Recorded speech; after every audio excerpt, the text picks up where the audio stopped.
me ask a question. Yes, please. Are we in a post-constitutional society? Oh, wow. Here we go. In what way? It don't matter if you're a Democrat. It don't matter if you're a Republican. It don't matter if you're an independent. It don't matter if you're black. It don't matter if you're white. It don't matter if you're gay. It don't matter if you're straight. It don't matter what your gender is.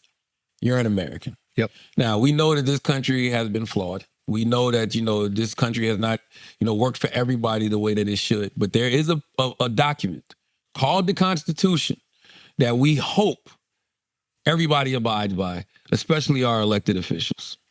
When we have a president who is clearly not abiding by it. Yep. What is he doing? Well, I mean, we can start with his latest one, the plane. Is that unconstitutional? Absolutely. Really? It says in the U.S. Constitution, clear and plain, you cannot accept gifts from a foreign government, king, or something else. So here's my thing about that. I agree with it. I don't think that they should do it. And I think that we should take that ruling and we should apply that to the universities like Harvard that accept tens of millions, maybe to the tune of hundreds of millions from these other countries in the exact same way. I think there should be a restriction from foreign governments. No, it is a restriction. Well, why? I don't think that they are the same, but I think that the same concern we have of them potentially bribing a president should be reflected on bribing our elite institutions. I agree with that. Because it could affect the things that are taught in those schools. It could affect the placement and the acceptance of certain students. Like, it seems to me that there's a pay-to-play problem with Trump here with the plane, right? It's the idea is, hey, we're going to give you this plane. Why don't you be nice to us? I agree with that. But I also want that same rule to apply. And I don't want to be like, what about this? I agree with you. It's a very good criticism, but let's also apply that to these institutions that have been taking tens of millions of dollars for fucking decades and nobody says shit. And then all of a sudden we find out that there's some Chinese spy that's taking things back to China from Harvard. Do you remember he got arrested at the airport? They were like doing research at the facility and then he gets arrested on his way back. I might be butchering this, but what I'm trying to say is like that same thing should be applied across everything. Yes, but I'll tell you one thing. That is very light compared to a president of the United States of America taking that gift. And listen, forget the bribery. It's unconstitutional. Yeah. And it's a national security threat.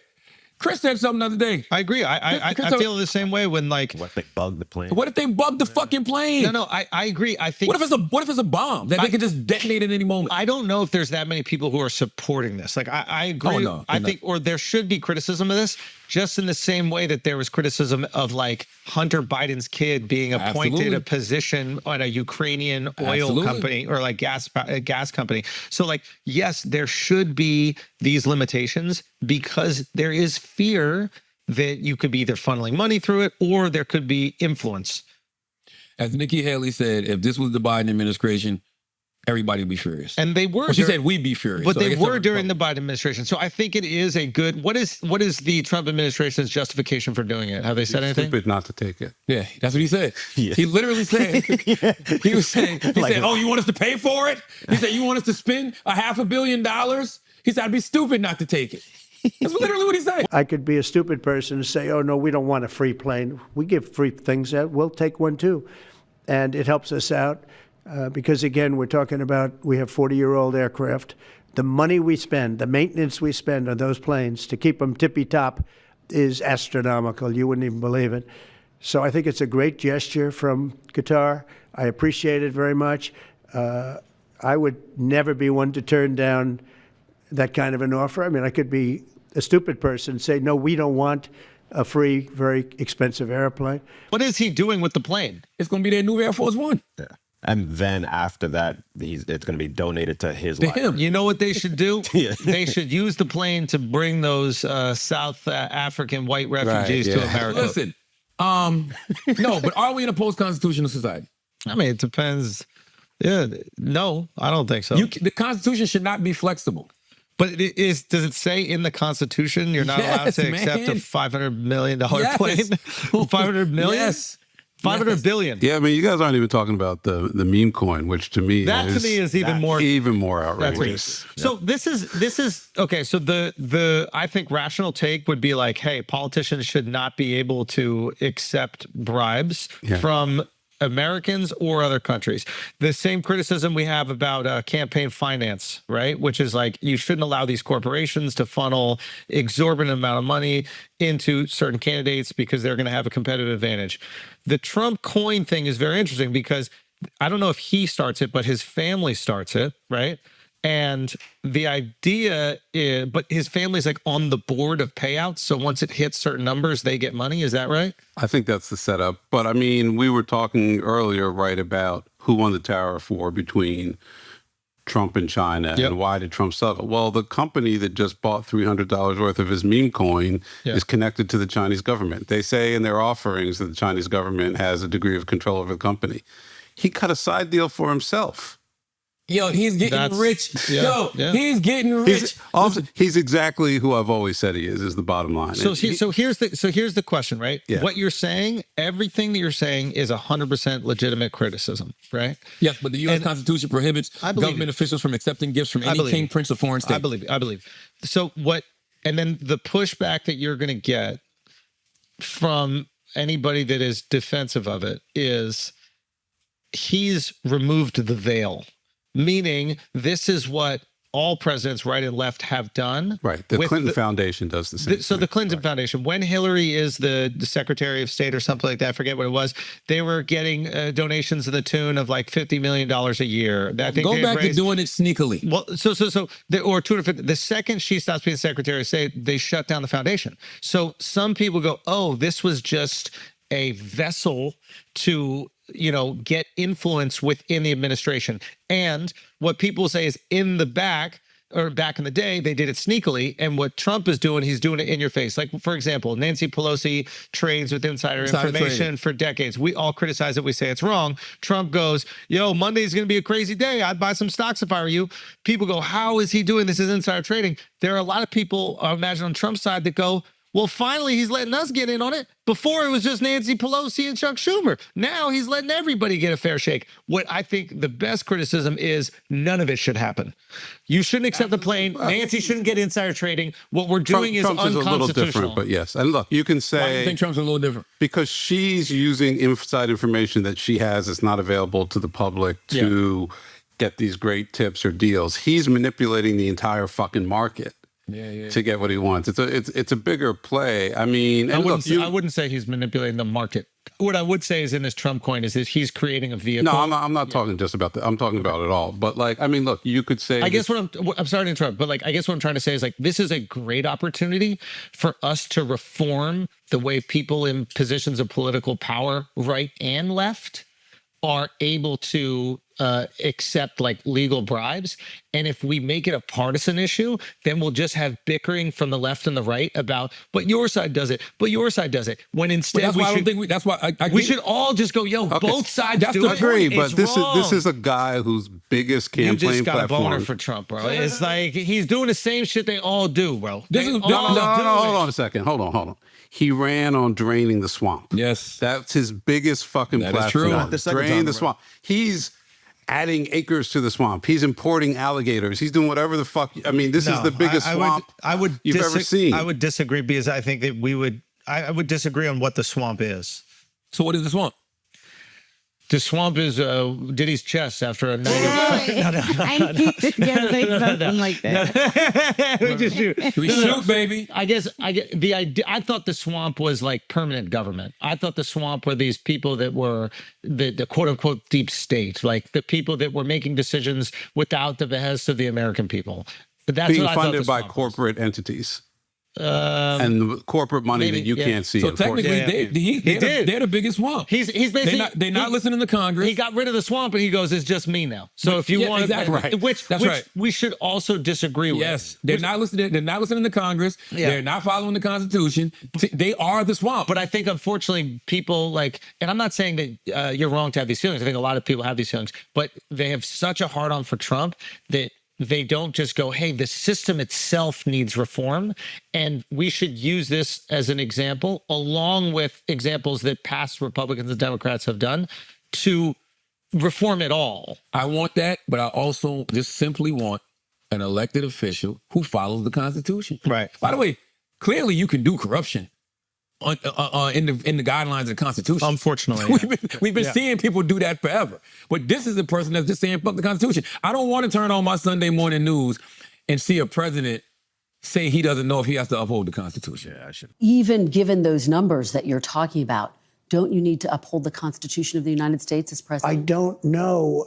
I have to respond by saying again, I have brilliant lawyers that work for me, and they are going to obviously follow what the Supreme Court said.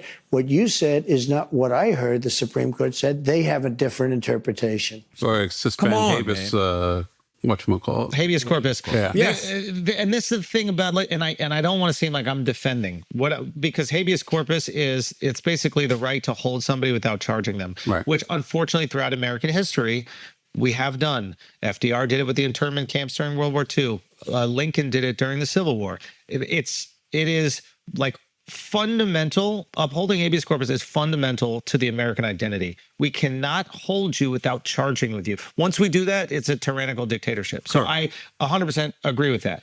To say that he's doing something that is novel or threatening potentially to do something that's novel or different than past presidents that we look at as heroes, as American icons, Well, would the say internment is camps unfair. are definitely a stain. Pardon? The internment camps, not at the time they were accepted. We look back now and realize that was outrageous. And it was a money grab. All this shit is a fucking money grab. What, the internment camps are a money grab? Yeah, man. The Japanese controlled the most fertile parts of California. All the places where we grow most of our crops now, those were owned by Japanese farmers. I thought the most fertile parts of California were Mexican women.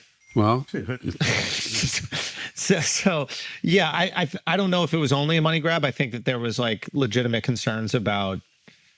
Legitimate is a tough thing. I don't think they did it the right way, but I think there were concerns about Japanese espionage. sure. Just like and there was concerns Japanese, about, but yeah. I mean, but that's all this stuff, right? I mean, look, I don't know. Do you guys watch the video of the mother being arrested this weekend in Massachusetts, and her daughters are trying to stop the ICE agents? Which one? I've seen so many It's different bad. videos. Look, I know immigration is a problem. I'm not for a second saying we don't have to address that, but when you see stuff like that, Yeah, it's heartbreaking. We're emotional I'm people. like, these. You say, who were the Nazi guards? Who were the fucking slave catchers tracking down slaves? Yeah, I And- wouldn't compare it to that at all.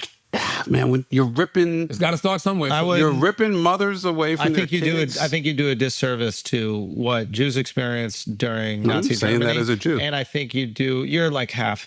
And then I Oh, think half of me says it then. I think that you're doing a disservice to what slaves experienced. But during what slavery. Char have to says is start true. somewhere. It didn't.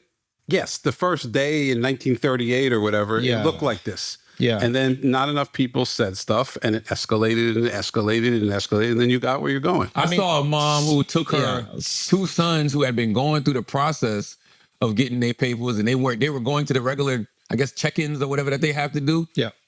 Snatched the 2 sons up. Yeah. Listen, We got to do something, but we it have is- the money it is- to do it a different it is- way. Is it what is- I'm saying. Yes, it is heartbreaking. There's no question it is heartbreaking. You could make the argument, or they would make the argument, that these people are here illegally. They're breaking the law being here, whereas simply being Jewish in Germany in the late 1930s shouldn't have been illegal. These were German citizens that were being snatched up. And the same thing with slaves. You could make the argument, I guess slavery was legal at the time. So It you was could- illegal to leave a What- plantation if you were a yeah, slave. it was illegal, So, but it was also the slavery itself is this immoral, deplorable institution that, and what is that Martin Luther King quote? Like, I don't even know if it's a Martin Luther King quote, but like What is it? opposing like you have a moral obligation to fight back against immoral laws, something like that. I'm kind of butchering it. Like, Look it up. You have a moral obligation. What is it? You have a moral obligation. Bastion, Cedric Bastion. See? You're overreaching. See what I'm saying? I know. You see what I'm saying? Bashing your front teeth with this. yeah. All let me see. Is it?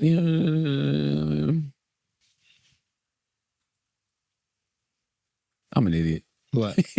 What? What? I typed in, you have a moral obligation to fight.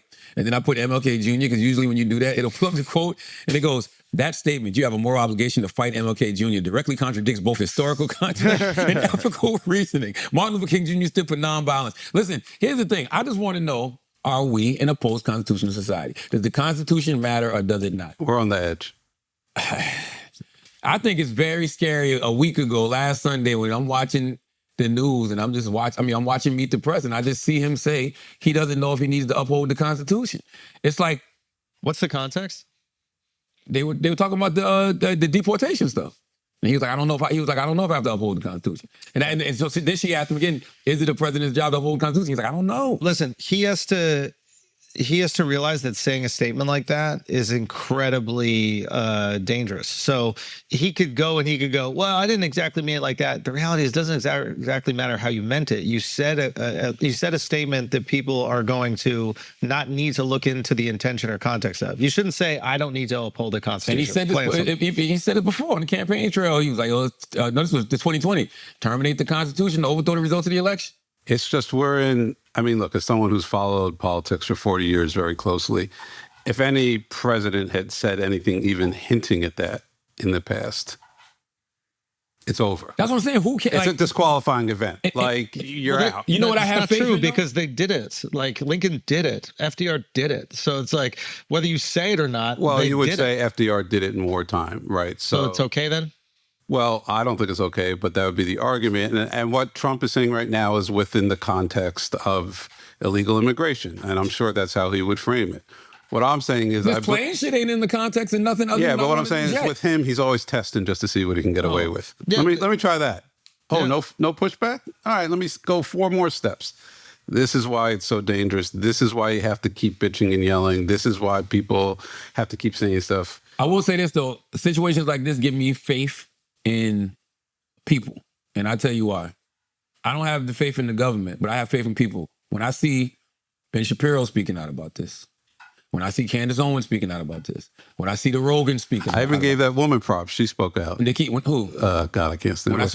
Laura Lomer spoke out about this. Like, that to me is real Americans who care about the Constitution, as you should, who care about their president following the Constitution, who also don't want their president taking what they think are perceived bribes. 100%. And to Chris's point that Chris we was talking about last week, how do we know that this shit can't just fall out the sky whenever they wanted to? What does that mean? The plane. They gave him a plane. They might. Yeah. It's like, you're stupid if you turn down a gift. Tell that to the Trojans. All right, yeah. Because not the Trojans, but the Trojans got the gift from the Greeks. He's getting the gift from the Greeks. Oh, I thought the Trojans were in the horse. That's why it's the Trojan horse was gifted. No, I thought the Trojans controlled Troy. Yeah, and the Greeks gave the horse. Oh wow! And then they were hiding inside the horse. There's also a chance I completely reversed that, but. Regardless. Right. They're giving him the shit. The best case scenario is it's a bribe for policy. Yeah. The worst case scenario is the same people who fund organizations like Hamas and other terrorist organizations. Which is also why Shapiro and Lomas are so. Well, that's why Shapiro cares about it. He doesn't give a fuck for any other reason besides the fact that Qatar is, it's like. Back to the original question. Is this good for President Trump? Is it good for his agenda? Is it good for draining the swamp and getting things done? The answer is no, it isn't. It isn't. If you want President Trump to succeed, this kind of skeezy stuff needs to stop. That's the thing. It's like, whatever. It doesn't matter. It's like sometimes you're going to agree with somebody on something, like, which I absolutely agree. You should not be accepting it. You shouldn't set a precedent that we just accept gifts and that you could potentially get influence for that. Now, we need to make sure that we do this with all forms of government, like when these corporations and these pharmaceutical companies do the exact same thing with every single senator and congressman. To a lesser extent, they are also bribing them, right? They're in the pockets. We make this criticism all the time. Mm-hmm. So like we have an ugly system set up with our elected officials, and we need to clean that up. And I think this is like a glaring example. And when people showcase that they are upset about it, and I'm not just talking about just media figures. When I'm talking about like the people like if Trump feels like his constituents are pissed about this, he will back off because he listens to what they care about. If he goes, my people don't really care, he won't. But if his people are pissed, he will back off. And I think that's an important thing to understand about Trump.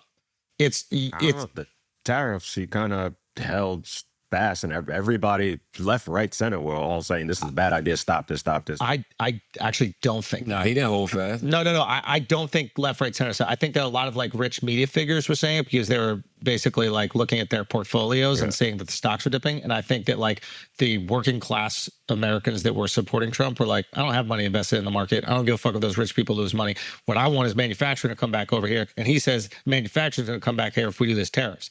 And I don't think it lasted long enough for the shelves to be empty. If the shelves got empty, then you might see his people being pissed off. But the shelves didn't get empty. Inflation has gone down. And it looks like these other countries are starting to negotiate, and then that's not what Trump cared for in that moment. What he cared about in that moment, the stock market crashing is what would make him move. But I actually don't think he was that worried about that. Oh, I do. I think because those are people he cares about. I don't think he cares about them that much. I think that's the biggest illusion. I don't think he cares about them. I think here's the thing. You might be right because he damn sure don't care about the common man either, the working man. You know who Trump cares about? The Trumps. Okay, that's who he cares about. I'm not even sure he cares about them, to be honest. He cares about Trump. I think and in order for him to maintain power, he needs support. And as long as his supporters support him, and there is enough of him for him to continue his agenda, he will continue to go down the path that maintains that support. Once he feels, why does he still need people to support him? Well, because you got to win the midterms, so you can continue to control Congress, and you want to, in my estimation, if you want to exact this change in America, you want that legacy to continue after you. And there's one version where I'm sure a lot of people look at, oh, he just cares about him, and after 4 years, he's fucking done. I think there's another version where he's like, I do think that America is in disadvantageous trade relationships with other countries where we're being taken advantage of. I do think that there are too many foreign wars that we're supporting. And I think that we can have a better country and better standing in the world if we change those up. And I personally think he is trying to do that, especially with the foreign wars. That's my personal opinion. I don't know, man. I'll be honest with you. I don't know what's going on in this country anymore. You know what I was thinking about just now?